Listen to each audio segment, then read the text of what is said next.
அனைவருக்கும் வணக்கம். தமிழகத்தில் கைத்தறி நெசவாளர்களுக்காக கடந்த ஒரு 10 வருடமாக தறி ஆடையம் எனும் அமைப்பு செயல்பட்டுக் கொண்டிருக்கிறது. அந்த தறி ஆடையத்தின் வேலை என்னவென்றால், தமிழகத்தில் எங்கெல்லாம் கைத்தறி நெசவாளர்கள் இருக்கின்றார்களோ அவர்கள் ஊர்களுக்கு சென்று அவர்கள் நெய்த துணிகளை கொள்முதல் செய்து அம்பத்தூர் எஸ்டேட்டில் அமைந்துள்ள தறியாடை மூலம் விற்பனை செய்து அதில் கிடைக்கக்கூடிய நிகர லாபத்தை ஒட்டுமொத்த தமிழக நெசவாளர்களுக்கு பகிர்ந்தளிப்பதே தறியாடையத்தின் சிறப்பம்சமாகும்.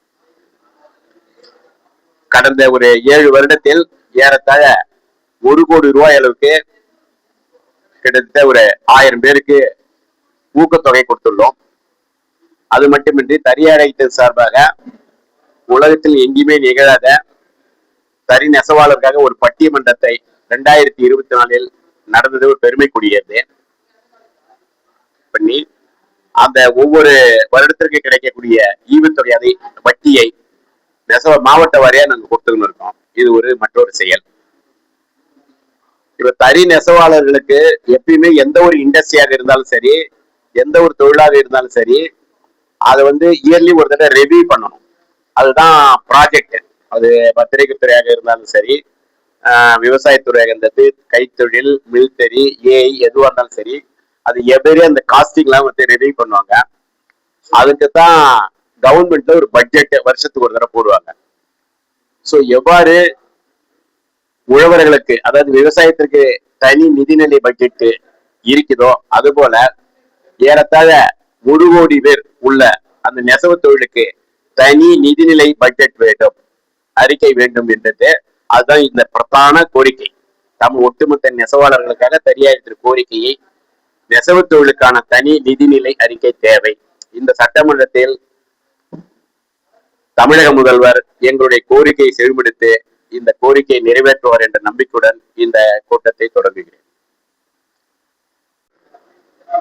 இப்போது நடைபெறவிருக்கும் ஆட்சிக்கான ஒரு நன்றி நவிழல் என்னவென்றால், கடந்த காலங்களில் அந்த பொருளாதாரத்தில் குறைந்தவர்களுக்கு வேஷ்டி சேலை கொடுப்பது ஒவ்வொரு அரசின் கடமையாக செயல்பட்டு வந்தது. அப்பொழுதெல்லாம் அந்த ஒரு சேலையில் 20% பருத்தி, 70% மற்ற ரயன் போன்ற சில்க் ரகங்களை ஜாயின் பண்ணி தான் ஒரு சேலை வேஷ்டி தயார் பண்ணுவாங்க. ஆனா இன்றைய தமிழக முதல்வர் 30% காட்டனை இன்க்ளூட் பண்ணிருக்காங்க, 70% ரயன் இன்க்ளூட்ல. அது ஒரு, அதாவது அந்த இலவசமா கொடுத்து அது மதிப்பா செயல்பட்டு நல்ல டிசைன் எல்லாம் பண்ணிருக்காங்க. இந்த மாடல் எல்லாம் பார்த்திருக்கோம். சோ அது பொருளாதார குறைஞ்சவங்களுக்கு ஒரு மோசமான இதெல்லாம் செய்யக்கூடாது. அது அதையும் உயர்வா நினைச்சு செஞ்சதுக்கு இந்த அரசுக்கு நன்றியை தெரிவித்துக் கொள்வதுடன், இப்போ அந்த அந்த அந்த இலவச சேலை உற்பத்திக்கு 660-700 கோடி ஒதுக்கி இருக்காங்க. ஒதுக்குன மறுநாளே 350 கோடி அந்த பணத்தை கொடுத்திருக்க கவர்மெண்ட். அதுக்கு அவங்களுக்கு ஒரு தேங்க்ஸ் சொல்லியிருக்கோம். அந்த அட்வான்ஸா கொடுத்திருக்காங்க. அது இல்லாத இந்த இந்த இந்த ஆட்சி, முதல்வர் ஜோசப் விஜயின் ஆட்சி, ஏர்போர்ட்ல கூட தனியா அதாவது ஒரு அதாவது ஹேண்ட்லூம் ப்ராடக்ட் விற்கணும்னு ஒரு பர்பஸ் பண்ணி நம்மளுடைய ஏர்போர்ட்ல அண்ணா அந்த விமான அரங்கத்துல அந்த கடை ஒண்ணு வச்சிருக்காங்க. ரொம்ப பெருமையா இருக்கு.